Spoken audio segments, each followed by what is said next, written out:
creepy Halloween pumpkin and a nice cozy fall sweater.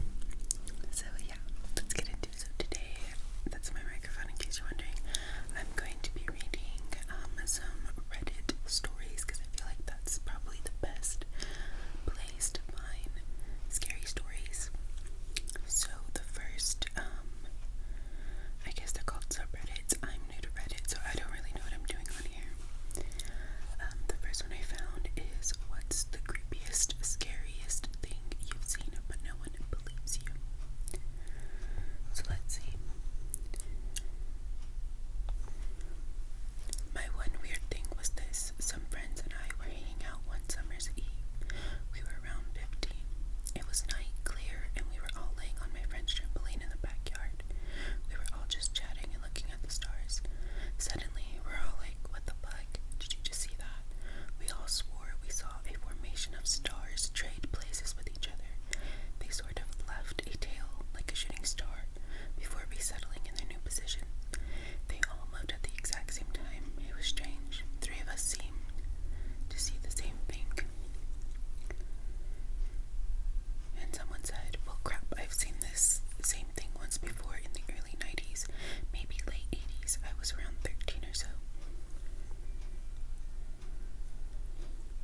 shook out the contents, took the house, and left.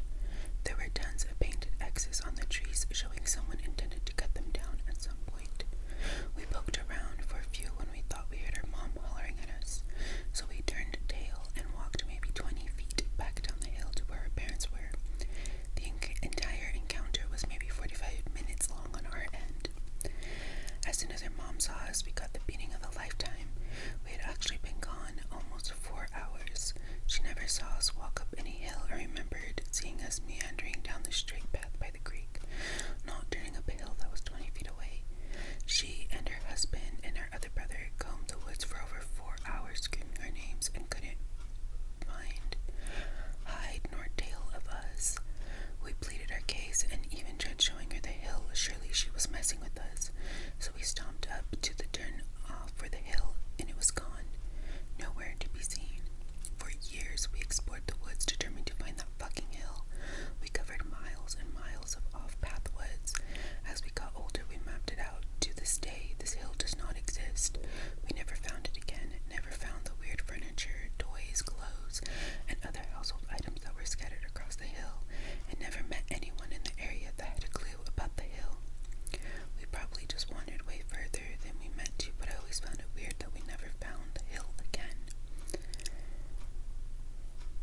besides awesome four-wheelers, almost ran to the house, but my aunt caught me and rather forcefully reminded me of my dino cakes.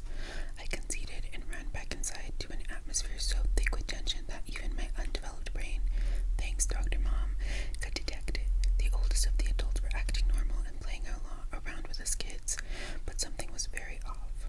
I finally asked what the fuck was up, and my aunt bonked me in the head and asked if I had seen that massive cabin mansion last year, the year before. We'd come to the cabin every few weeks until December. Did I see any construction? Well, no, but they invited us over and they have cool four-wheelers. Aunt Beth, come on. A resounding no from multiple family members made my emotional girl self almost flee and cry until my grandpee, a 6'7" hulk of a man, got down to my level and explained that he felt that there was something weird going on. He said the couple didn't act right. I assumed that meant they were rude and we should just keep to ourselves this weekend. I agreed and we went on our day, all adults keeping us occupied with activities either inside or behind the cabin. We get ready for bed when I see great-granddad, World War II vet, who had the only bedroom on the first floor, loading 3 shotguns, handing one off to my grandpee and the other to my uncle, cool aunt's husband. To my shock and awe, my Grammy pulls out a bedazzled Glock from her purse. I go to bed with images of my little Grammy taking down a bunch of bad guys with her shiny pistol. I wake up the next day to the smell of pancakes and the sound of adults chatting downstairs. I'm sad because today is when we have to pack and leave, but things seem back to normal, so I'm very glad. I run downstairs and note the clock says 7:30, but ignore the weirdness and sit in front of a plate of dino cakes that I dig into, while asking my aunt what time we have to leave. Leave? We don't leave until tomorrow. Wait, what day is it? It's Saturday. We just got here last night. I noticed just a bit of doubt in my aunt's eyes, that I know something is up, and I run outside. The abandoned lot is back to its decrepit state. I resolve to brush it off and enjoy my ATV riding and forget about everything pretty quickly. It wasn't until I got back to school and was called to the main office where they asked why I wasn't at school on Monday. I told them that today was Monday. What the fuck are they talking about? Nope, it's Tuesday, and my absence was unexplained despite several calls to my parents, neither of which were at the cabin. So either my family played the trick of all tricks on me, or I'm living in an alternate universe where I can sleep into the afternoon. Like I said, no one will even remotely entertain a conversation about this incident, so I'm left telling my fellow Redditors about my family's conspiracy against me.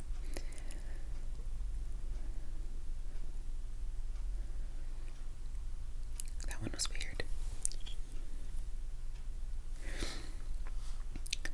My grandparents had a big farm when I was growing up, and all of the grandkids would help work it over the summer when we were out of school. Anytime we saw a rabbit, we were supposed to get it with the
requests to swim in the 12-foot with me, he stays to his corner. We quietly swim under the warm amber glow of the one light post that lights up the entire pool, and only communicate in hushed whispers to each other in case either of us spots anyone walking near the sidewalk or a car driving by, so that we can duck under the water. I should note, this one floodlight illuminates the pool very well with its orange glow. You can clearly see the white tiles and blue tile stripes, as well as our own shadow shimmering on the floor of the pool. But I get the bright idea. I'm gonna scare Eric. So with his back turned, I duck under the water in the 12-foot and attempt to swim along the bottom fast and grab his foot.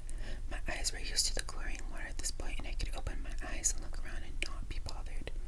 Just as I sink beneath the surface and begin to swim, I literally have to swim out of the way of this black mass that swims right past me. It's so close, I could have touched it if I wanted. I watched as it swam past me, its legs kicking. I immediately surface and I'm waiting for Eric to surface, staring hard at the surface of the water. But then I hear subtle splashing behind me. I turn around and I see Eric just chilling 20 feet behind me. I calmly ask with a frog in my throat, Eric, how long have you been there? Whole time, dude, why? Serious? Yeah, why? I then turn as I'm asking myself, then who was that? I look down at the bottom of the pool and I'm frozen. At the base of the pool is standing a solid black figure that puts its hand up and waves to me. I know it's not my shadow because I can see my shadow, and it's cast not far from my feet since I'm at the 8-foot section and this figure's at the clear 12-foot base of the pool. I don't feel threatened by this figure. I mean, it's waving to me with one hand up, solid black. I can't even see the white tiles behind it. No features that I can identify as male or female, age, clothes, or anything. After watching this thing wave at me for 10 seconds or so, I immediately swim drunkenly over to the edge in a swift... Alright, the fridge just kicked on, so this is gonna be my last story. I'm sorry, guys. I know I'm trying not to do videos with the fridge running, but I don't want to just wait 20 minutes for it to stop. After watching this thing wave at me for 10 seconds or so, I immediately swim drunkenly over to the edge in a swift manner. I'm clinging to the edge, shaken. I've experienced paranormal things before, but nothing like this. Nobody else entered the pool, and we could have easily seen them thanks to the floodlight. Eric notices my shaken demeanor and swims over to me in the 12-foot. Clinging to the wall, he looks at me. Dude, you okay? You're serious, right? You never swam over to me.